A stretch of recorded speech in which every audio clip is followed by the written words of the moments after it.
여러분 아마 이 시대를 살아가면서 앞으로 미래의 시대는 어떻게 될 것인가 라고 하는 것에 대한 궁금증과 또 그런 생각들을 많이 하실 것 같습니다. 너무나 빠른 변화 가운데 우리가 놓여 있기 때문에 과연 이 세상의 미래는 어떻게 변할 것인가, 또 그 안에서 나는 어떤 존재로 살아가야 할 것인가 라고 하는 이런 부분에 대한 그런 생각들을 많이 하지 않을까 생각이 듭니다.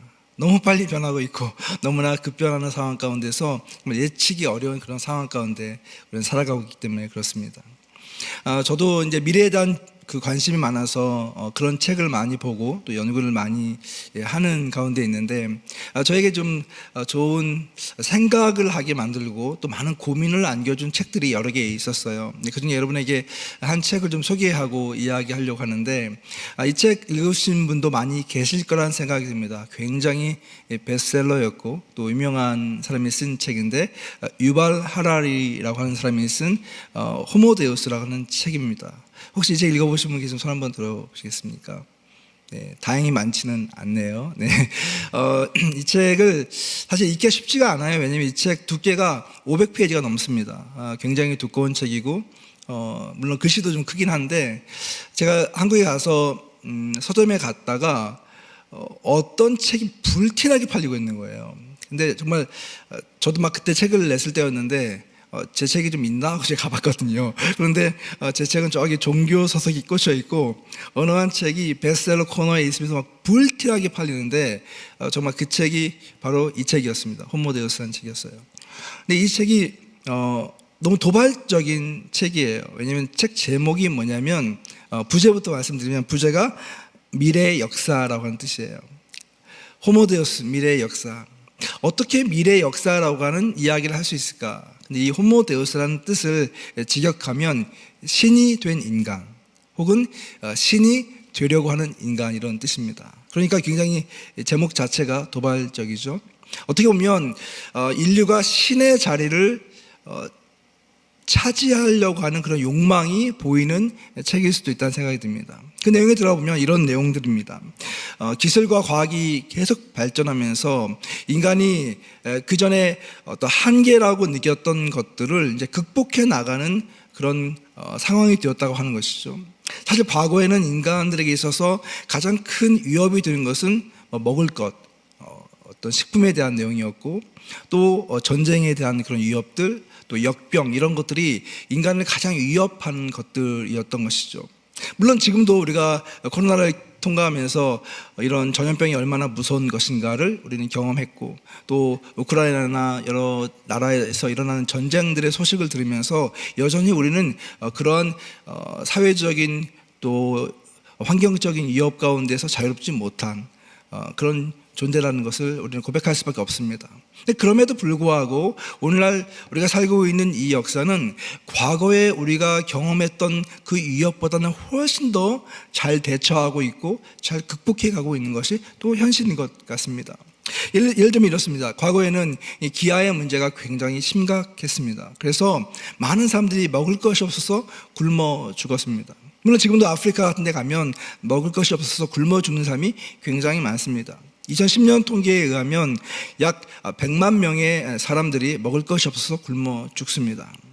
그런데 여러분, 이런 기아와 영양실조보다 더 위험한 것이 있는데, 그것은 뭐냐면 비만이라고 하는 것입니다.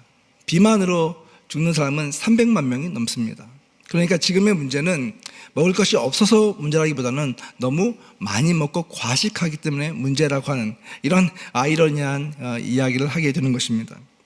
전염병이나 또 전쟁 같은 위협으로 인해서 많은 사람이 죽습니다. 그러나 전체적으로 놓고 보면 오늘날은 그런 전쟁과 전염병보다 자살로 죽는 사람들이 더 많습니다. 그리고 자살로 죽는 사람보다 당뇨병으로 죽는 사람이 더 많습니다.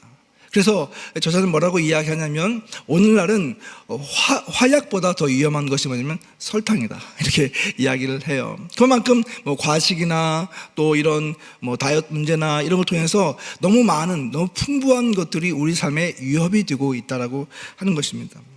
여러분, 과학과 이런 기술이 문명이 발전하면서 인간의 수명이 얼마만큼 늘어날까요? 여러분, 몇 살까지 사시면 좋겠습니까? 150년? 200년? 끔찍해요? 끔찍해요? 네. 모르겠습니다. 사실 일단 가장 큰 거짓말이 빨리 죽어야지. 이 말이 제일 큰 거짓말이라고 하잖아요. 물론 죽음에 대해서 늘 고민하고 또 준비하는 것이 인간의 어떤 운명이지만 오늘날 과학은 굉장히 도도한 그런 흐름 가운데 있습니다. 그래서 생명공학을 연구하고 또 뭐 재생의학을 공부하고 또 이런 분야가 계속 발전하는 이유 중에 하나는 뭐냐면 인간의 수명을 더 길게 만들려고 하는 그런 노력들이 있기 때문에 그렇습니다. 근데 이 책에서는 많은 과학적인 데이터를 통해서 연구의 흐름을 통해서 뭐라고 이야기하냐면 인간의 수명이 단지 100년에서 150년, 200년까지 가는 게 아니라 500년 혹은 영원히 죽지 않는 불사의 영역까지 갈 수도 있을 것이다 라고 이야기하는 거예요. 산술적으로 혹은 이론적으로 보면 2200년이 되면 인간의 수명이 죽음을 극복할 수도 있을 것이다 라고 하는 그런 이야기를 합니다. 근데 이것이 어떻게 가능할 것인가? 마치 우리가 영화에서 보는 것 같은 스토리가 그 안에 기록되어 있는데요. 현재 과학자들이 연구하는 걸 보게 되면 아까 말한 것처럼 뭐 생명과학이나 이런 나노 의술이라든가 또 뭐 사이보그 이런 기술들이 계속 통합이 되고 또 융합이 되면서 인간이 어느 시점이 되면 이제 병원에 가서 자기의 장기들과 노쇠해진 이런 것들을 재생시키고 또 교체하는 시간이 온다고 하는 거예요. 제가 오늘 아침에 잠깐 인터넷 들어가 보니까 미국의 한 억만장자가 자기가 젊음을 유지하기 위해서 매년마다 25억씩 투자를 한대요. 그래서 병원에 자주 가고 뭐 트레이너를 고용하고 그렇게 해서 자기 나이보다 25% 젊은 이 젊음을 유지하고 있다. 뭐 이런 이야기가 있더라고요. 그러니까 사람들의 마음과 욕망 가운데는 어떻게든 자기가 오래 살고 싶어하는 자기가 갖고 있는 이런 재정이나 이런 걸 통해서 생명을 유지하고 싶은 것이 어떻게 보면 본능 같은 것이죠. 그런데 이것이 과학이 발전하면서 돈이 많은 사람들은 정기적으로 병원에 가서 뭐 뇌나 아니면 뭐 심장이나 눈이나 이런 것들을 교체하기도 하고 또 재생시키기도 하고. 근데 문제는 뭐냐면 이것이 그냥 단순히 어떤 생체적인 그런 측면에서 끝나는 것이 아니라 로봇이 발전하고 컴퓨터가 발전하면서 우리의 신체가 이런 것들과 결합이 되어진다고 하는 거예요. 그러면 여러분이 영화에서 보는 것처럼 우리 인간은 어떤 모습이 되냐면 그냥 순수한 이런 피지컬의 이런 인간이 아니라 인간의 장기 어딘가는 로봇이 들어갈 것이고 또 수리가 불필요한 어떤 그런 기계가 들어가게 되는 것이죠. 그러면 이 인간은 오래 살 수 있는데 지금 우리가 생각하는 그런 인간이 아닐 것이라고 하는 것입니다. 뭔가 변형된 인간이고, 그러면서 그 책에서 굉장히 심각하게 다루는 게 뭐냐면 어떤 불사의 삶을 사는 인간에게 있어서 행복이란 무엇인가, 인생의 의미는 무엇인가, 뭐 이런 이야기를 던지고 있어요. 굉장히 흥미진진한 이야기죠. 근데 저는 이 책을 읽어가면서 사실 이 450페이지, 500페이지는 이 책을 한 몇 시간 만에 집에서 읽었습니다. 글씨가 커서 빨리 읽었는데요. 책을 막 읽다가 재미가 있기도 하고 또 두렵기도 하고 또 흥미롭기도 하고, 그런데 저의 마음을 가장 불편하게 한 내용들이 있었어요. 그 내용은 뭐냐면 종교를 대하는 그런 태도였습니다. 이 사람은 유대인인데 물론 이 사람의 관점은 완전히 불신자적인 그런 관점, 무신론적인 관점에서 책을 썼습니다. 그리고 진화론적인 이야기를 하고, 그런데 그 이야기 가운데서 보통 우리가 이제까지 어떤 종교를 반대하고 무신론적인 입장을 취하는 사람들이 어떤 이야기를 하냐면 종교가 불필요하거나 혹은 신이 없다라고 하는 것을 증명하기 위해서 화두를 던지고 거기에 대한 반대를 합니다. 그래서 거기엔 논쟁점이라고 하는 것이 있는 거예요. 그죠? 그런데 이 사람은 어떻게 이야기를 전개하냐면 종교라고 하는 것은 당연히 사라질 것이다. 인류가 오래 살게 되고 신의 어떤 위치에 들어가게 되면 종교는 불필요한 것일 것이고 사람들은 종교를 찾지 않게 될 것이기 때문에 논할 가치가 없다. 이렇게 단정해 버립니다. 그러면서도 계속해서 그 이야기를 중간중간에 끄집어서 우리에게 각인을 시키는 그런 기법을 사용했어요. 물론 이것이 의도적일 수도 있고 비의도적일 수도 있겠지만 어떤 목사의 입장에서 이 책을 읽으면서 굉장히 불편했던 것은 사실입니다. 그런데 제가 이 책을 딱 덮고 나서 어떤 장면이 떠올랐냐면 그 책을 들고 가고 있던 수많은 사람들의 모습이 떠올랐습니다. 물론 그 책을 산 모든 사람들이 그 책을 다 읽지는 않을 거라고 봅니다. 어딘가에 책장에 꽂아놓고 만족을 하고 있을지도 모르겠어요. 그러나 그 책을 펴서 읽고 그 책에 영향을 받고 있는 많은 젊은이들, 특별히 이성적이고 또 지적인 사람들에게는 이 내용이 굉장히 호기심을 자극하고 또 새로운 생각과 어떤 오해를 만들어내기에 너무나 그런 큰 기능을 할 것이라고 하는 것은 의심할 바 없는 사실이라고 생각이 들었습니다. 굉장히 큰 두려움을 갖게 되었습니다. 오늘 많은 사람들이 꼭 이 책뿐만 아니라 많은 다른 각도에서 우리가 갖고 있는 믿음과 신앙에 대해서 도전하고 마치 그것은 불필요한 것인 것처럼, 무가치한 것인 것처럼 우리에게 이야기를 합니다. 그리고 어떻게 보면 오늘 많은 사람들이 거기에 무방비적으로 그것을 받아들이고 흡수가 되어져가는 시대를 살아가고 있다고 하는 거예요. 또 한 권의 책을 제가 소개하기 원하는데, 이 책은 아이젠이라고 하는 책입니다. 아마 읽어보신 분이 많지 않을 거라는 생각이 듭니다. 이 아이젠이라고 하는 이 책은 샌디에고 주립대학에 있는 젠 트웬기 교수님이 쓴 책인데, 이 책은 좀 어떻게 보면 세대를 연구한 책입니다. 그래서 특별히 아이젠, 아이폰 제너레이션을 연구를 한 겁니다. 1995년도부터 2012년도까지 태어난 아이들을 조사해서, 아주 심층적으로 조사해서 이 아이들이 어떤 특성을 가지고 있는가를 연구한 거예요. 저희 아이들이 둘이 있는데 큰 아이가 이제 대학교를 졸업하고 둘째 아이가 대학교 2학년인데 딱 이때 세대입니다. 그래서 제가 이 책을 읽고 너무 제가 좀 좌절이 되어서 저희 둘째 아이를 불러놓고 책에 목차를 펴놓고 이 책에서 이야기하는 것을 하나하나 제가 짚어보았습니다. 이 책의 내용이 되게 단순합니다. 왜냐하면 책을 다시 한번 보여주시면요, 책에 대한 내용이 그 표지에 다 나와 있습니다. 이 표지가 뭐라고 써 있냐면, 아이젠 하면서 잘 안 보이네요. 뭐라고 써 있냐면 Why Today's Super Connected Kids are Growing Up, 이렇게 쭉 하면서 이제 영어로 길게 쓰여 있는데 아마 제가 본 부제 중에서 가장 긴 부제가 아닌가 생각이 들어요. 이걸 해석해 보면 이렇습니다. 왜 오늘날 이렇게 super connected, 초연결된 아이들이 이전 세대에 비해서 저항심도 적고 훨씬 더 관용적이고 그리고 덜 행복한가? 그리고 왜 성인이 될 준비를 하지 않고 있는가, 이런 내용입니다. 그리고 이 내용에 보게 되면 실제로 이런 데이터들을 보여주면서 아이폰을 사용하고 그리고 아이폰의 완전히 디지털 문화에 속해 있는 우리의 자녀들은 이런 성향을 보이고 있다고 하는 것을 증명을 하고 있는 거예요. 아까 말한 것처럼 저희 둘째 아이를 앉혀놓고 한 줄 한 줄씩 이렇게 제목을 가지고 이야기를 해보니까 저희 아이가 하는 말이, 아빠 똑같아, 맞아, 내 친구들 다 그래, 이렇게 이야기를 하면서 뭐라고 하냐면, 근데 아빠는 난 좀 다르지? 이렇게 이제 이야기를 하더라고요. 근데 이 내용을 보게 되면 이런 내용이죠. 많은 것처럼 아이들이 이 디지털 세대에 살면서 다른 것에 별로 관심이 없어요. 오늘날 우리가 많은 이슈가 되고 있는 사회적인 그런 내용들에 대해서도 사실 이 아이들은 되게 관용적입니다. 다른 말로 이야기하면 별로 관심이 없는 거예요.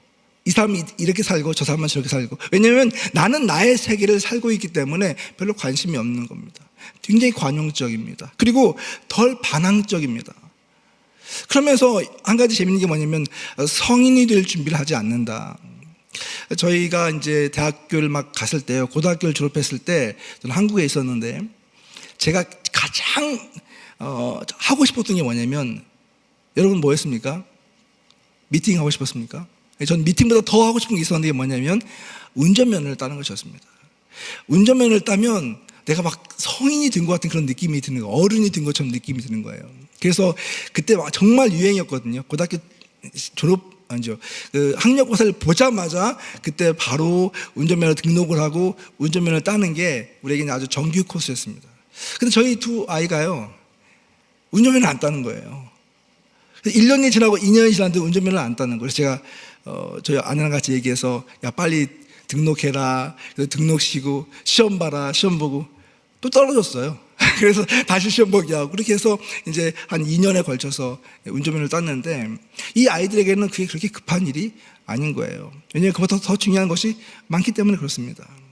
그런데 이 이야기에서 또 하는 것이 뭐냐면 이렇게 사이버 세계에 몰입되어 살면서 슈퍼 커넥티드, 초연결되어 있는 삶을 살면서 24시간 누군가와 대화를 하고 24시간 연결이 되어 있는 삶을 살고 있지만 이제는 너무나 고립되고 외로운 삶을 살고 있다고 하는 거예요. 그래서 그 어떤 세대보다도 더 많은 정신적인 질환을 가지고 있고 또 영적이고 종교적인 것에 관심이 없는 세대가 되었다. 사실 이 이후의 세대들은요, 우리가 연구를 하면서 젊은이들 보면 이들은 영적인 것에 관심이 많다고 생각을 했거든요. 기독교에 대해서는 관심이 없을지 모르겠지만 영적인 것에는 관심이 많은 세대이기 때문에 이들에게 복음을 전할 수 있는 기회가 많이 있다고 우리는 생각을 했어요. 그런데 이 디지털 제너레이션에 내려가 보니까 이 아이들은 영적인 것에 거의 관심이 없어요. 왜냐하면 영적인 세계를 이미 이런 온라인 세계가 잠식해 버렸기 때문에 그렇다고 하는 것입니다. 굉장히 심각한 도전 가운데 우리가 있는 거예요. 정리해보면 이런 것들이 있죠. 우리가 살고 있는 이 새로운 세대는요, 우리가 믿음을 가지고 살아가는 것이 굉장히 어려운 상황 가운데로 우리를 밀어가고 있다고 하는 것입니다. 여러분처럼 어릴 때부터 평생 교회를 다니고 신앙 교육을 받고 또 교회에서 은혜를 받고 또 여러 가지 직분을 경험하면서 봉사를 하면서 선교여행을 갔다 오고 이래서 어떤 내적인 확신이 있는 분들은 뭐 지구가 반쪽에 나도 어쩌면 여러분이 갖고 있는 그 신앙을 버리지 않을지 모르겠습니다. 그러나 그 다음 세대들을 생각해 보면 이들은 너무나 깨어지기 쉬운 상황 가운데 있고 또 그들이 놓여있는 상황 자체가 온갖 세속적인 것들이 그들의 생각과 그들의 믿음을 위협하고 있기 때문에 사실은 그 믿음을 지키는 것이 너무 어려운 상황 가운데 있다고 하는 것입니다. 그래서 여러분, 오늘날 우리 이 시대에 과연 우리가 어떻게 신앙을 계승하고 또 어떻게 그 믿음을 이어가게 할 것인가라고 하는 그 고민을 우리는 하지 않을 수가 없다고 하는 것이죠. 근데 여러분, 제가 이제 2023년이 되면서 여러 군데에서 2023년에 대한 그 사역적인 그런 준비를 어떻게 해야 될 것인가라고 하는 글을 써달라고 요청을 받았습니다.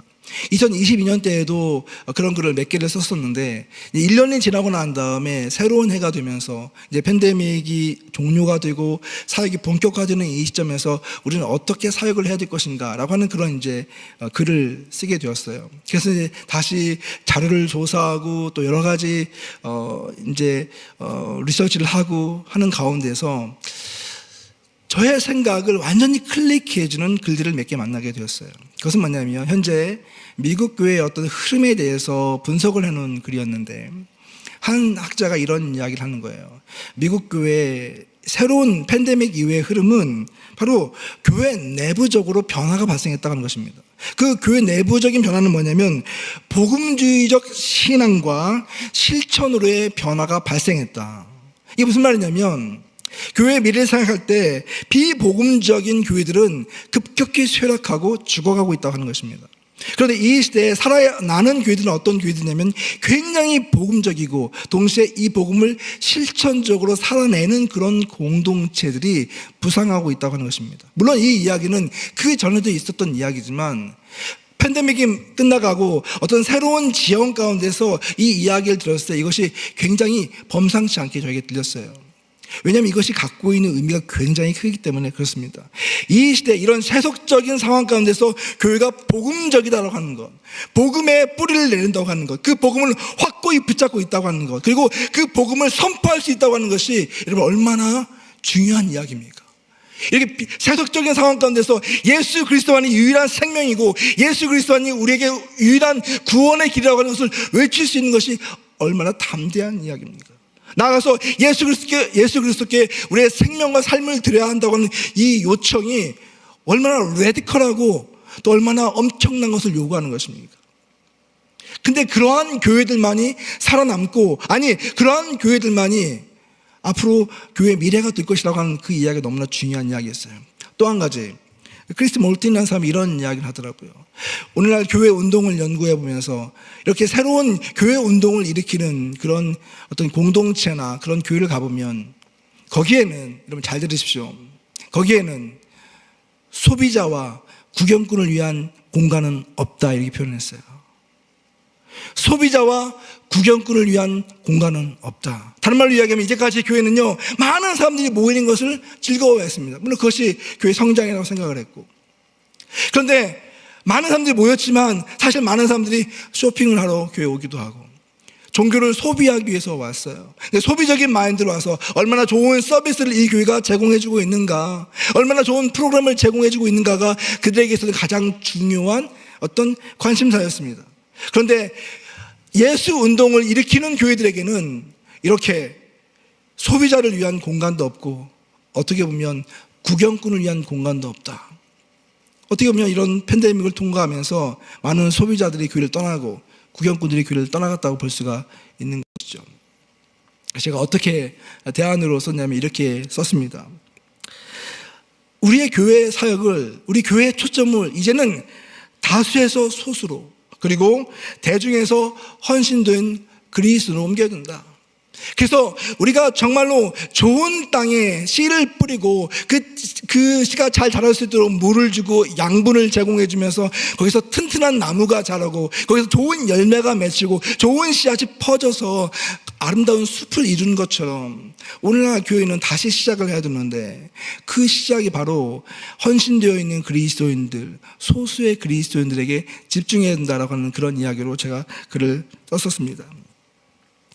사랑하는 성도 여러분, 저는 여러분들에게 오늘날 선교 부흥회라고 하는 명목으로 이 이름으로 이 설교를 하고 있는데요.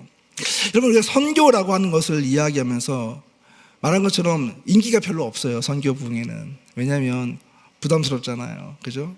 어딘가 가야 될 것 같고 뭔가 막 헌신해야 될 것 같고 여기 오면 뭔가 막 좀 불편한 뭔가를 해야 될 것 같고 그래도 불구하고 이렇게 많이 오신 거 보니까 여러분 선물에 낚인 것 같이 보입니다. 예.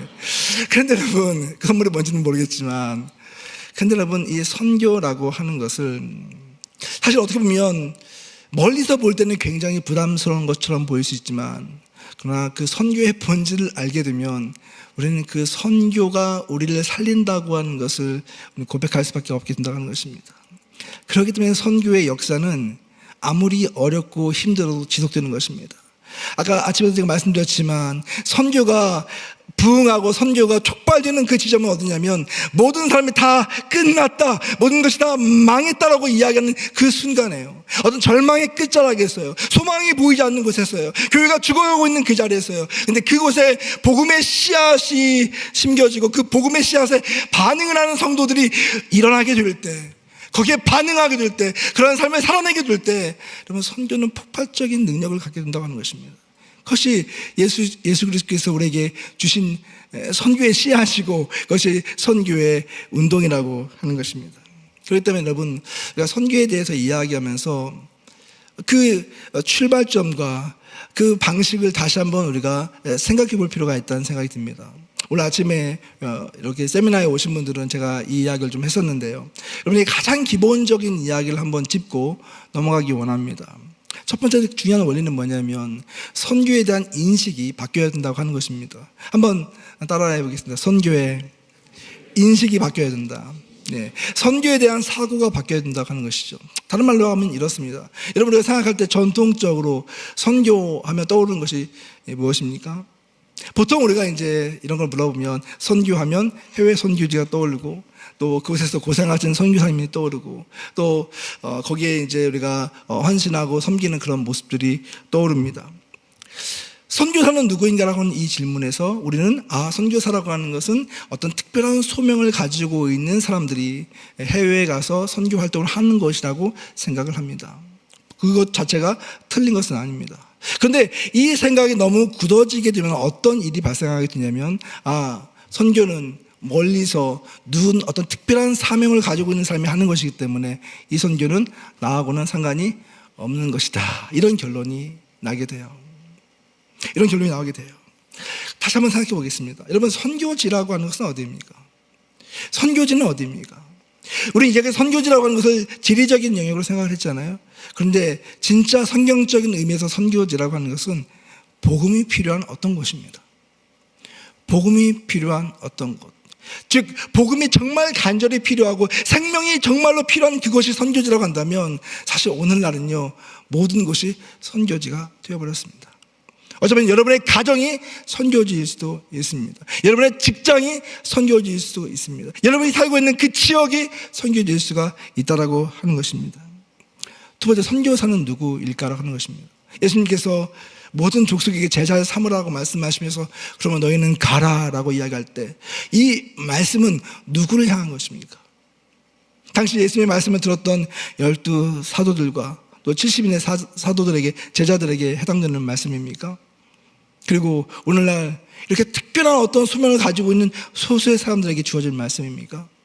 죄송하지만 성경적인 의미로 볼 때 이 말씀은 예수 그리스도를 따르는 모든 제자들에게 해당되는 말씀이에요. 예수님을 나의 구주라고 고백하고 예수를 따르겠다고 하는 모든 사람들에게 주님이 주셨던 공통적인 사명이라고 하는 거예요. 주님 뭐라고 말씀하셨습니까?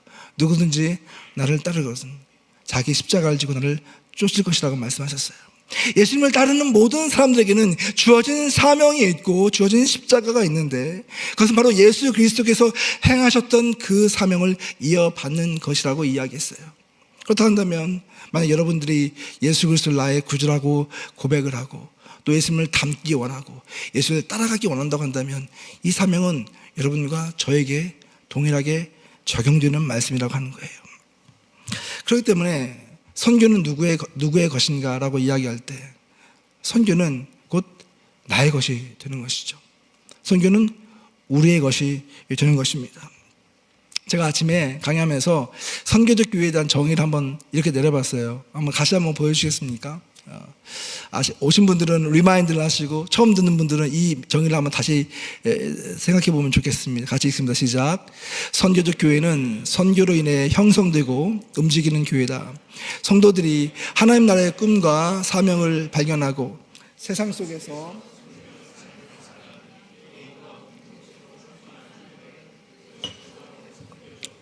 여러분 저는 이 정의를 굉장히 좋아합니다. 누가 만들었냐면 제가 만들었기 때문에 그렇습니다. 그런데 제가 만들어서 좋은 게 아니고 교회라고 하는 것, 교회의 가장 중요한 사명이라고 하는 것, 그러니까 교회가 하는 여러 가지 일들 가운데 하나의 옵션이 아니라 교회가 존재하는 유일한 목적을 딱 하나로 우리가 초점을 맞출 수 있다고 한다면 그것은 바로 주님이 주신 선교적 사명이라고 하는 거예요. 그리고 그 선교적 사명을 부여잡고 그것을 위해서 존재하는 공동체가 바로 교회라고 하는 것입니다. 만약 교회가 선교적 사명을 빼버리고 다른 활동에 의해서 이 교회가 움직이고 있다면 이 교회는 진정한 의미의 교회가 아닐 것입니다. 예수님께서 이 땅에 오셔서 십자가에 못 박혀 죽으시고 그의 제자들을 향해서 그의 숨을 내쉬면서 성령을 받으라고 말씀하시고 또 그들에게 성령을 부여하시면서 그들을 세상으로 보내신 가장 중요한 이유는 세상 속에서 너희가 선교적인 존재로서 너희 스스로를 자각하고 그런 삶을 살면서 하나님 나라를 세워가라고 하는 사명을 우리에게 주셨기 때문에 그래요.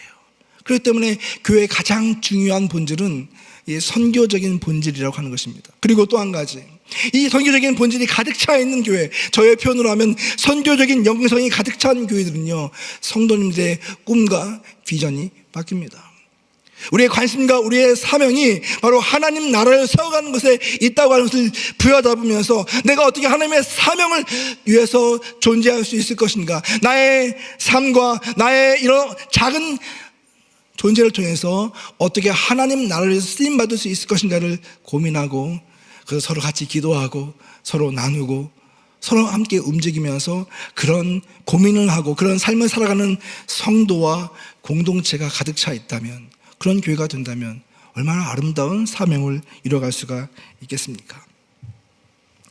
여러분, 그런 관점에서 볼 때 우리가 선교적인 존재이고 선교적인 삶을 살아야 된다고 하는 것은 사실은 부인할 수 없는 사실이에요. 그렇다면 우리는 어디서 그 사역을 시작할 수 있을 것인가 라고 하는 것입니다.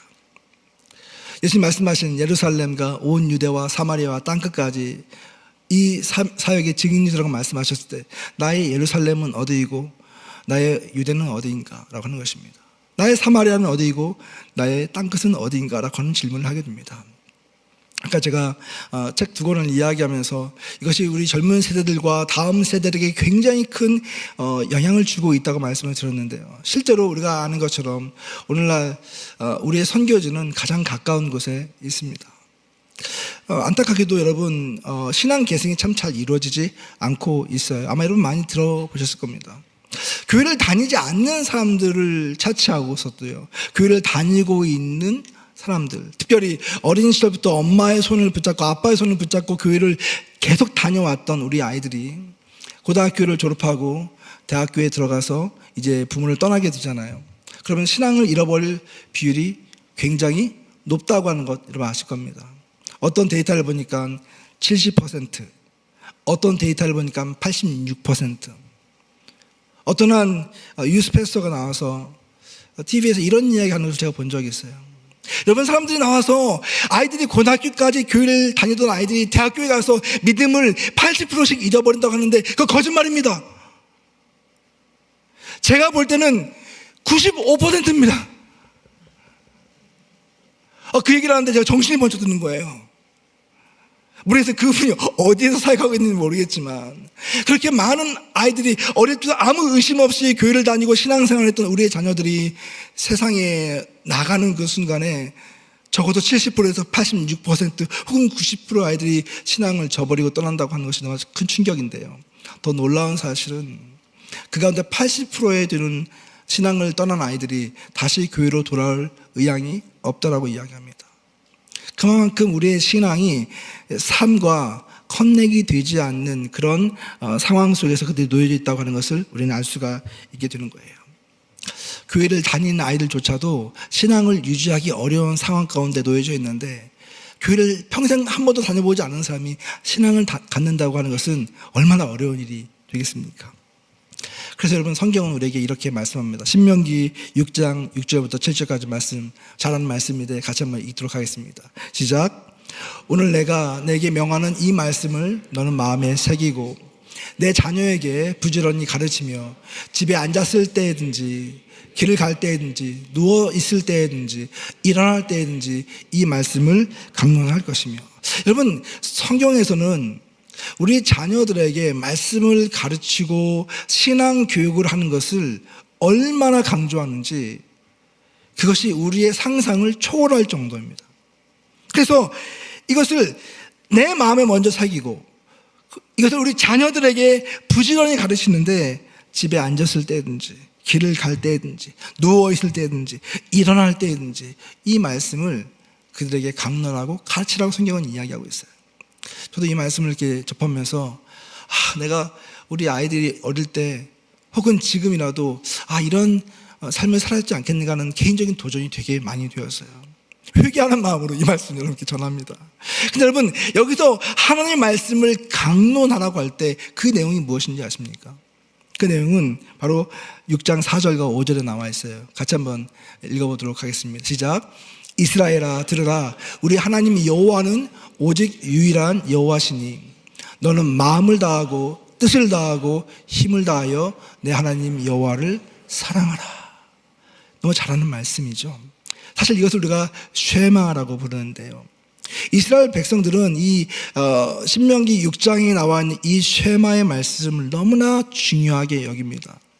그래서 이 이스라엘 전통에서는요, 실제로 이 내용을 의우고 이것을 살아내기 위해서 평생에 걸쳐서 프랙티스를 한다고 그래요.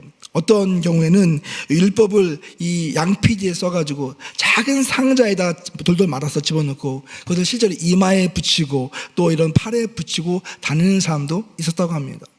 또 이 탈무드에 의하면은 이 아이들이 말을 하기 시작하는 그 순간부터 그 부모는 이 아이들에게 신명기 6장 4절의 말씀을 가르치고 또 죽는 마지막 그 순간에 외우는 구절이 바로 신명기 6장 4절 5절 말씀이라고 하는 거예요. 그리고 경건한 유대인들은 지금도 하루에 2번 이상 이 말씀을 암송하고 메모라이즈 한다고 합니다. 계속해서 이것을 실천해 나가면서 하나님을 향한 그 사랑의 그것을 계속해서 강화시키고 있는 이런 삶을 살아가고 있다고 하는 거예요. 여러분, 이 말씀이 얼마나 중요한 말씀인지 예수님께 누군가가 와서 묻습니다. 예수님, 율법책에서 가장 중요한 계명이 무엇입니까? 그때 예수님이 주저하지 않고 말씀하신 것이 이 말씀입니다. 내 마음을 다하고 목숨을 다하고 힘을 다하고 뜻을 다하여 주 너의 하나님을 사랑하라. 예수님이 이 쉐마의 말씀을 다시 반복하시면서 너는 내 마음을 다하고 목숨을 다하고 뜻을 다하고 힘을 다하여 주 너의 하나님을 사랑하라. 이것이 가장 크고 첫째 되는 계명이라고 우리에게 말씀을 하셨어요. 다시 말씀드립니다. 이 말씀을 어떻게 가르쳐야 되냐면, 이 말씀을 우리의 마음속에 먼저 새기고, 그리고 이 말씀을 자녀들에게 가르치고, 그리고 이 말씀을 사회적인 관계로 확장시켜 나가라고 하는 것이 주님의 가르침이셨다고 하는 거예요. 저는 우리 열림은 교회가 이 다음 세대 사역에 있어서 이미 교회의 가장 모델이 되는 교회라고 하는 것을 잘 알고 있습니다. 지난번에 왔을 때에도 굉장히 그것에 대해서 많이 은혜를 받았고, 또 여러 채널을 통해서 우리 교회가 얼마나 그 사역을 잘 감당하고 있는지 참 많은 교회들이 배우고 싶어하는 교회예요. 여러분들에게 잘하고 있는데 또 잔소리하는 것 같아서 죄송해요. 그런데 다시 한번 생각해 볼 필요가 있지 않겠습니까? 우리의 교육을 그냥 교회에다 맡기고 교회에서 잘 좋은 시스템으로 갖춰주겠지라고 생각하는 것은 굉장히 잘못된 오산이라고 하는 것입니다. 신앙교육은 어디에서 시작되어지냐면 가정에서부터 시작되어져야 한다고 하는 것이 성경에서 가르침이에요. 제가 플로리다에 있는 한 교회를 방문했을 때입니다. 이 교회는 플로리다에 있는 한 조그마한 도시의 한인 교회인데, 한 4,000명 정도 되는 한인들이 모여 있는데, 이 교회에 한 성인들이 350명 정도 출석을 합니다. 그러니까 그 지역에서는 굉장히 큰 대형 교회죠. 근데 이 교회가 너무나도 저에게 있어서 감동적이었던 건 뭐냐면, 이 교회는 어른들보다 다음 세대가 더 많이 모이는 교회예요. 어린이들 350명 모이는데 다음 세대가 한 450명 정도 모입니다. 그러니까 굉장히 기형적인 그런 모습이죠.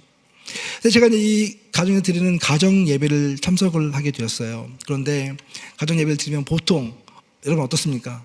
애들은 가라. 그리고 아이들을 방에 넣어놓고 게임을 시키든지 하고, 어른들은 모여서 식탁을 나누고 뭐 또 교제를 나누고 또 말씀을 나누고 그러잖아요. 근데 거기 갔더니 거기는 먼저 가장 중요한 순서가 아이들하고 함께하는 시간이더라고요. 아이들이 함께 서서 지난주에 배웠던 말씀을 암송하고 또 배웠던 찬양을 부르고, 또 어른들은 그 아이들 다 껴안고 위에서 축복 기도를 해주고, 아이들 위한 음식을 제공해주고, 그리고 아이들에게 액티비티 할 것을 주고, 그 다음에 어른들의 순서가 있는 거예요. 참 이 순서가 되게 신선했습니다. 교회를 가봤어요. 교회를 갔더니 놀라운 것은 뭐냐면, 그 아이들이 조그만 아이들이 막 뛰어다니는데 어른들이 그 아이들의 이름을 다 알고 있는 거예요. 그러면서 지나가는데 아이들하고 하이파이브를 하고 잘 지냈냐고 물어보고, 정말 한마디로 이야기해서 그 교회가 너무 가정적인 그런 공동체였습니다. 근데 이 아이들이요, 이제 커서 대학교를 가고 혹은 직장을 잡아서 타지에 갔다가 이 아이들이 이 공동체가 그리운 거예요. 어딜 가도 이렇게 자기를 인정해주고 자기 이름을 알고 자기 머리를 쓰다듬어주고 기도를 해준 사람들을 만나지 못했기 때문에 다시 이 아이들이 이 동네로 와서 여기서 잡을 잡고 이 교회를 참석하고 하는 그런 모습을 보았습니다. 저는 이 모습을 보면서 참 너무 우리가 어려운 것이 아닌데 너무 우리가 이런 부분에 있어서 무관심한 것이 아니었나 생각이 드는 거예요.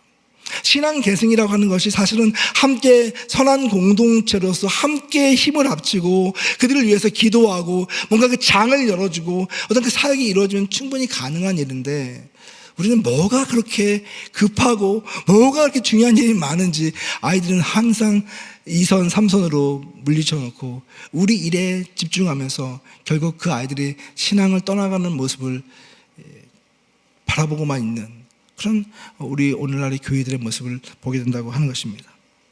여러분, 가장 가까운 선교지에서부터 우리가 있는 삶의 자리에서부터 복음은 전수되어져야 하고 또 하나님의 나라는 세워져야 한다고 하는 것을 다시 한번 기억했으면 좋겠어요.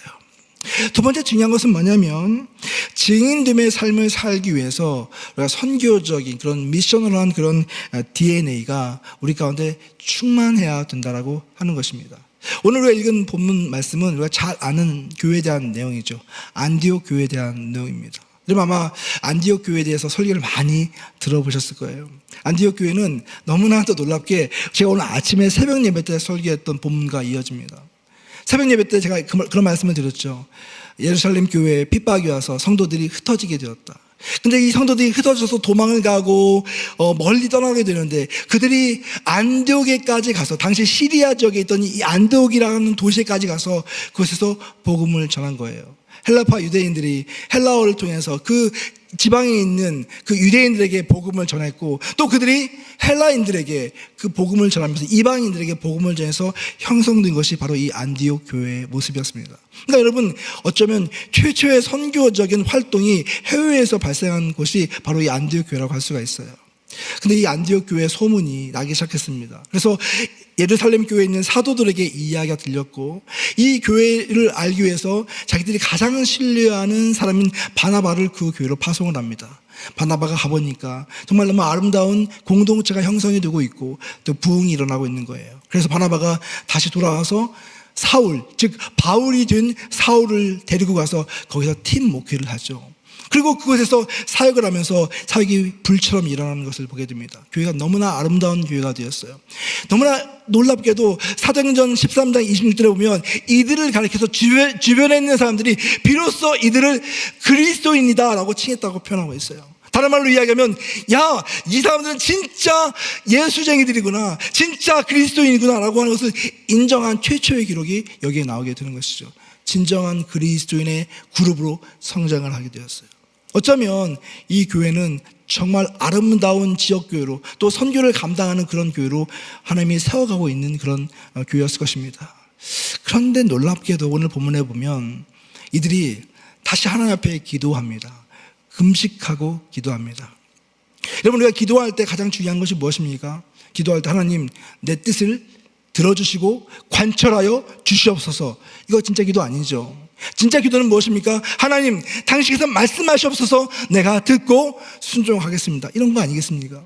이 공동체는 순수한 공동체였던 것 같아요. 성령의 공동체였던 것 같아요. 그들이 금식하고 하나님께 기도할 때 하나님의 뜻이 그들에게 전달이 되는데, 그 뜻은 무엇이었냐면 그 교회를 기둥같이 바치고 있었던 바나바와 바울을 선택해서 선교사로 파송하라고 하는 것이었어요. 여러분, 하나님은 진짜 좀 어떨 때 보면 좀 이해가 안 가는 분이세요. 아침에 본 것처럼 예루살렘 교회가 막 부흥을 하고 성장하는 그 시기에 거기에 핍박이 와서 모든 성도들이 흩어지게 만들었는데, 그 흩어진 성도들이 가서 세운 이런 아름다운 교회조차도 하나님은 그것을 가만히 보지 않으시고 거기서 바울과 바나바를 다시 세워서 그들 다시 선교사로 파송하라고 하는 그 말씀을 주시는 거예요. 그리고 그들이 그 말씀에 순종하는 내용이 오늘 본문의 내용입니다. 안디옥 교회는요, 최초의 해외 선교를 감당한 그런 교회였습니다. 그리고 그 선교사들은 그 교회에서 가장 핵심적인 역할을 감당했던 사울과 바나바였다고 하는 것이에요. 제가 LA에서 이제 한 교회를 방문하게 되었는데, 이 교회가 너무 헐리우드에 있는 교회인데 너무 정말 성장을 아름답게 하는 교회예요. 리얼리티 LA라고 하는 그런 교회였는데, 이 교회가 한 몇 년 만에 한 3,000명 정도 모이는 그런 교회가 됐어요. 청년들이 어마어마하게 모이고 막 세례를 어마어마하게 주고. 근데 그 교회 가서 정말 너무 은혜를 많이 받았는데요, 어느 날 그 교회 사역의 정점에 있을 때 그 교회를 창립했던 담임 목사님이 선교사로 파송이 되는 거예요. 우리는 이해가 안 가죠. 30대 중반의 목사님이셨는데 선교사로 이분이 파송이 되는 거예요. 그러면서 그들이 하는 말이 뭐였냐면, 그분이 이런 고백을 하더라고요.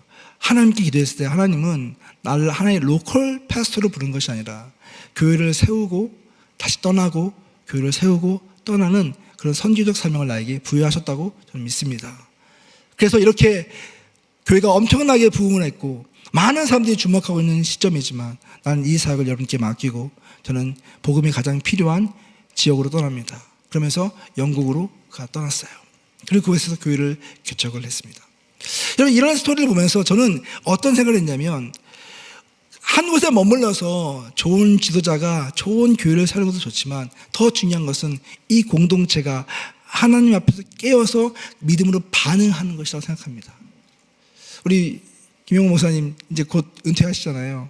비밀 아니죠, 여러분? 그죠? 예. 반복하실 거 아니시죠, 목사님? 예, 예. 근데 어떻게 보면 되게 젊은 나이시잖아요. 제가 목사님 왜 이렇게 빨리 은퇴하세요? 이렇게 제가 물어봤어요. 근데 어쩌면 젊기 때문에 다시 떠날 수 있는 거라고 생각이 듭니다. 하나님께서 제 2기의 사역을 위해서 부르신 것이라고 생각을 해요. 여러분, 이 모든 것들이 무엇이냐면 우리 교회 공동체가 어디에 안테나를 세우고 사역하고 있느냐를 점검하게 만드는 것입니다. 우리가 정말 선교적인 공동체가 된다고 할 때 그 공동체의 그 초점은 바로 하나님께 맞춰져 있어야 된다고 하는 것입니다. 여러분, 우리 교회가 오늘 낮에도 우리 선교위원들 만나서 식사를 나누고 이야기를 들었는데, 제가 진짜 그 이야기를 듣고 많이 압도가 되었어요. 왜냐하면 거기 계신 성도님들 한 분 한 분이 선교 여행도 굉장히 많이 다니셨고 굉장히 헌신되어져 있는 그런 분들이셔서, 와, 되게 존경스럽게, 제가 표현은 안 했지만 진짜 존경스럽게 한 분 한 분을 제가 보았습니다. 아마 여기에 계신 분들, 그분들뿐만 아니라 여러분의 삶의 내용을 쪼개서 단기 선교를 가고 여러 가지 모양으로 헌신을 하고 사역을 감당해온 분들이 굉장히 많이 있을 거라는 생각이 들어요. 아마 이번 여름에 단기 선교를 갈 때에도 뭐 열 몇 개의 팀이 가려고 하니까 뭐 100명, 200명의 사람들이 거기에 참여하지 않겠습니까? 여러분, 어떻게 보면 이것은 거룩한 낭비예요. 그죠? 그런데 하나님의 마음을 품고 우리 교회를 향해서 주님이 그것을 계획하시고 원하신다고 한다면 우리는 거기에 기쁨으로 응답하고 반응할 수 있는 거룩한 부르심이라는 생각이 들지 않습니까? 여러분, 하나님은 우리 교회를 통해서 하시고자 하는 그런 사명이 있습니다. 열린문 장로교를 통해서 이 지역교회와 이민교회를 향해서 또 주립교회를 향해서 하나님 나라를 위해서 사용하고 싶어하는 그분의 계획이 있기 때문에 우리의 안테나를 주님께 맞추고 성령님이 원하시는 것에 반응할 수 있는 그러한 교회가 되는 것이 너무나 중요하다고 하는 것입니다. 제가 아까 선교적인 문화를 만드는 것이 중요하다고 이야기했는데요, 사실은 이 설교는 이곳에 없는 사람이 들어야 된다고 생각합니다. 항상 그래요, 보면은. 그죠? 꼭 설교 들어야 될 사람은 안 나와요. 근데 여러분, 선교적인 문화를 만든다고 하는 것은 무엇이냐면 결국 우리 공동체가 이런 선교적인 부담과 비전을 함께 공유하는 것을 의미하는 것이죠. 제가 이제 연구를 하고 책 한 권을 썼는데 거기서 제가 저도 한 400페이지 정도 있는 책을 썼거든요. 근데 거기에 하나의 도식을 제가 만들어서 이론화시켰습니다. 한번 보여주시겠습니까? 거기에 보면 선교적인 교회가 어떻게 형성이 되는가라고 하는 것을 연구를 했는데요, 가장 중요한 것은 이 교회 공동체가 선교적인 의식으로 선교적인 영성으로 가득 차게 되는 것입니다. 그래서 선교가 너무 자연스러운 교회가 되는 거예요. 근데 그것을 하기 위해서 가장 핵심이 되는 것은 뭐냐면 저는 예배라고 보았습니다. 왜냐하면 이것은 제가 다녔던 모든 교회를 종합해 보았을 때 선교적인 그런 교회들은요, 예배가 정말 살아있는 교회들이더라고요. 예배는 하나님의 말씀이 들려지고 그 하나님의 말씀에 반응하는 것이잖아요. 그렇기 때문에 하나님의 음성이 우리에게 온전히 들려진다고 한다면 하나님의 뜻과 하나님의 심장이 우리에게 전달되는 것인데, 하나님의 마음은 세상을 향해 있고 믿지 않는 자들 향해 있기 때문에 그 세상을 향한 그 부담이 우리에게 오는 것입니다. 예배가 살아있고 그 살아있는 예배를 통해서 성도들 세상으로 보냈는데 그냥 보내는 것이 아니라 그들을 제자로 만들어서 제자 훈련을 통해서 그들을 세상으로 보내고, 그리고 그들이 세상 속에서 공동체로서 함께 존재하면서 함께 선교를 가고 함께 사역을 하고 세상을 섬겨가면서 그런 사역을 하고 있는 이런 패턴을 보았습니다. 그래서 이 교회는요, 모이는 교회이면서 동시에 흩어지는 교회이죠. 모여서 함께 예배를 드리면서 하나님의 음성을 듣고 하나님의 말씀을 듣고 다시 흩어지면서 세상으로 보냄을 받아서 그것을 변화시키기 위해서 노력하고 있는 제자들이 모여있는 그 교회야말로 진정한 선교적인 교회이고, 그렇기 때문에 우리의 예배는 언제나 선교적인 도전이 있어야 하고 하나님의 그 말씀 가운데 반응하는 또 순종하는 그러한 응답이 있게 될 때 이 교회는 진정한 선교적인 예배와 선교적인 문화가 형성될 수 있다고 저는 생각을 합니다. 사랑하는 성도 여러분, 선교가 우리의 삶이 되고 우리의 사명이 될 때 엄청난 변화가 있게 됩니다. 제가 지금 시간이 많이 지났는데 제가 영상을 하나 보여드려야 되는데 보여드려도 될까요? 그만할까요? 진짜로요? 제가 작년에 어느 한국에 있는 교회 갔다가 설교를 1시간 반을 했어요. 막 열을 막 내샜는데 시계를 딱 보니까 1시간 15분이 된 거예요. 근데 영상 하나를 보여주고 싶은 거예요. 그래서 제가 그 교회에다가 성도에게 물어봤습니다. 영상을 보여드릴까요? 말까요? 그랬더니 보여주지 마세요라고 하는 사람이 한 명도 없더라고요. 그래서 제가 그걸 보여주고 1시간 반을 채우고 나와서 제가 속으로 생각했습니다. 다음부터 안 부르겠구나. 근데 제가 보니까 1시간 15분까지 안 갈 것 같고요. 제가 왜 이 영상을 보여주려고 하냐면 이 교회는요, 교회가 스토리가 책으로 나왔는데 그 책 제목이 골 때리는 교회예요. 책 제목이. 근데 이 책을 쓴 목사님이 제 학교의 학생이었습니다.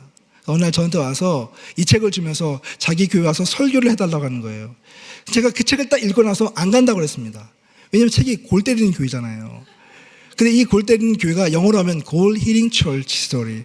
그러니까 이 골이 이 골은 아니고 어떤 하나님의 그 목적을 위한 그런 교회라고 하는 거죠. 근데 이 교회가 왜 특이하냐면 주일 예배를 6시간, 7시간씩 드려요. 그리고 그 이야기가 이 책에 막 나와 있는데 여러분 생각해 보세요. 설교를 가서 6시간 동안 앉아있어서 생각을 해보세요. 제가 목사님께 정중하게 목사님 저는 바빠서 못 갑니다. 이렇게 거절했는데 어떻게 해서 이분이 이제 제 학생이 되었고 논문 지도를 받게 되면서 또 제 책을 읽고 사역에 완전 전환이 일어나게 되었어요. 그래서 저한테 이렇게 얘기했어요. 어느 날 교수님 저희 교회가 이제까지 10년 동안 예배하는 교회로 예배의 목숨을 걸었습니다. 이제 앞으로 10년은 하나님의 선교에 목숨을 거는 교회가 되겠습니다. 그러니까 교수님이 오셔서 도와주세요. 그 이야기하는데 어떻게 안 갑니까? 그래서 이 교회를 갔어요. 그때 갔을 때는 교회가 2부 예배를 드리더라고요. 그래서 1부 예배는 9시부터 시작해서 12시 반에 끝나고 2부 예배는 2시에 시작해서 7시나 8시에 끝났는데 제가 갔던 날은 8시 반에 끝났습니다. 그러니까 아침부터 저녁까지 그 교회 1부, 2부 예배를 드리면서 저한테 설교 마음껏 하시라고. 아마 제가 그래서 습관이 됐나 봐요. 길게 하는 게. 근데 여러분 제가 그곳에 가서 너무나 큰 충격을 받았습니다. 왜냐하면 그것에 모여있는 젊은이들인데요. 하나님께 예배하는 그 예배가 너무 뜨거운 거예요. 그리고 정말 그 예배 가운데서 그 간절함을 어떻게 표현할 수가 없어요. 근데 그 목사님이 뭐라고 말씀하시냐면 왜 이 예배가 길어지게 됐냐면 이 아이들이 평상시에 세상 속에서 매일같이 드라마 보고 영화 보고 게임하고 인터넷하고 그 미디어에 노출이 되어 있는데 교회 와서 1시간짜리 예배를 드리는데 속에 있는 것을 단 하나도 끄집어내지 못하더래요. 그래서 어느 하나님께서 도전을 하라고 하시더래요. 그래서 아이들에게 우리 한번 진짜 우리 속에 있는 것이 나올 때까지 찬양하고 기도해 보자고. 그래서 시계 다 띄고 그리고 지하로 들어가고 거기서 예배를 드리는데 이 예배가 뜨거워져서 6시간, 7시간씩 드리는 그런 예배가 되어서 한국교회에 엄청난 파장을 일으켰던 그런 교회였습니다. 어쨌든 이 교회가요, 선교적인 시즌을 맞이해서 이제 제가 1년에 2번씩 그 교회 가서 설교도 하고 또 강의도 하고 이게 컨설팅도 했었는데 교회가 너무 아름답게 변화가 되는 거예요. 어떤 변화가 있었냐면 일단은 이 교회가 아침에 오신 분들은 이야기 들었겠지만 이제 선교적인 공동체 사역을 교회에 도입하면서 이 아이들에게 이 성도님들에게 정말 선교적인 삶을 살고 싶은 사람들이 자기 아이디어를 가져와서 소그룹을 조직하라고 했어요. 그랬더니 여러 아이디어를 가져와서 삶 속에서 선교적인 공동체를 조직하고 어떤 그룹은 밤 10시, 11시에 토요일날 사거리에 나가서 그곳에 있는 사람들에게 음료수를 주고 복음을 전하기도 하고 어떤 사람들은 학교로 찾아가고 학원으로 찾아가고 또 뭐 운동을 같이 하면서 이런 소그룹들이 막 일어나기 시작을 했습니다. 그리고 또 한 가지 이 교회가 공동체적으로 기도하는데 하나님께서 어떤 부담을 주셨냐면 그때 막 새롭게 생기고 있는 김포 신도시에 대한 마음의 부담을 주면서 교회를 그쪽으로 옮기라고 하는 거예요. 근데 여러분 교회가 그 당시 서초동에 있었는데 서초동에 있는 교회를 김포 1시간 반이 되는 거리로 옮겨가는 것 자체가 사실은 말이 안 되는 내용이고 돈도 없고 건물도 없고 근데 이 부르심에 많은 공동체에 속해 있는 사람들이 반응을 합니다. 그래서 실제로 목사님부터 시작해서 많은 성도들이 그쪽으로 이사를 가서 거기서 예배를 드리기 시작했어요. 그냥 스토리가 되게 긴데요. 영상까지는 보여드리기 좀 어렵겠네요. 근데 그 스토리에 반응을 하면서 사역을 했을 때 어떤 일이 발생했냐면 그 교회가 놓여져 있는 그들이 예배를 드리는 가까운 곳에 어떤 한 분이 땅을 샀어요. 그리고 이 땅이 공터가 되니까 이 목사님에게 제안을 했습니다. 당신들은 교회가 필요하고 나는 이 땅을 활용해야 되니까 이 땅 위에 당신들이 원하는 교회를 지으십시오. 디자인을 가지고 오면 내가 지어주겠다. 한번 사진 보여주시겠습니까? 그래서 이분들이 디자인을 내서 사진을 갖다 줬더니 이 땅 주인이 이 건물을 지어줬어요. 근데 이 땅 주인이 예수 믿는 사람이 아니에요. 그리고 돈도 받지 않았어요. 월세만 내고 이 교회를 활용하게 만들었어요. 근데 이 교회가 놓여져 있는 이곳이 어떤 곳이냐면 바로 그 앞에 초등학교 2개, 중학교, 고등학교가 일렬로 있는 그런 지역이었습니다. 그러니까 이 교회는 다음 세대에 대한 비전을 가지고 이 사역을 시작했거든요. 그런데 하나님께서 그 자리에 교회를 만들어 놓고 또 이렇게 아름다운 공간을 주시고 여기에서 매주 토요일마다 액티비티가 발생하고 운동을 하고 뭐 클래스가 발생하고 또 아이들이 그 학교에 찾아가서 방과 수업을 하고 그러면서 이 교회가 이 지역에 자리를 잡으면서 선교적인 공동체로서 자리 잡고 세워져 가는 그런 모습을 보았어요. 제가 말씀드리고 싶은 것은 이것입니다.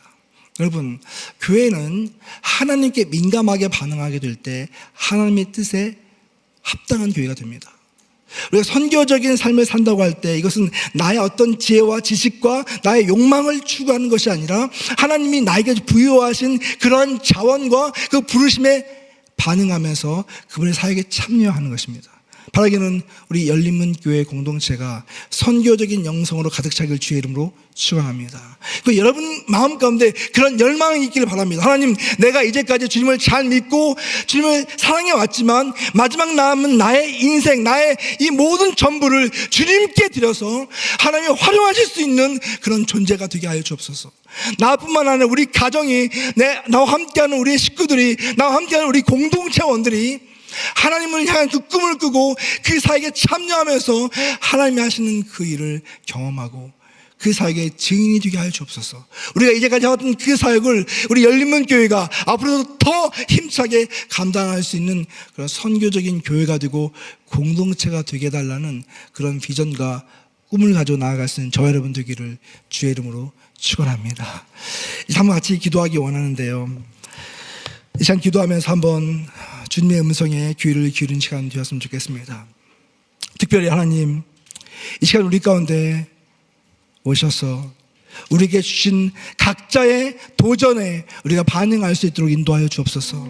하나님, 주님께서 우리에게 부르실 때 우리가 거기에 머물러 있지 않게 하여 주시고, 주님, 내가 아멘으로 화답하고 아멘으로 응답하게 하여 주옵소서.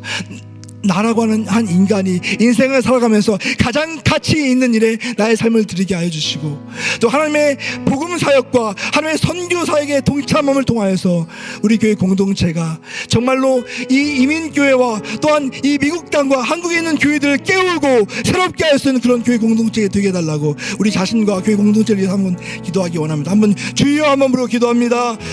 주여. 아버지 하나님 감사합니다.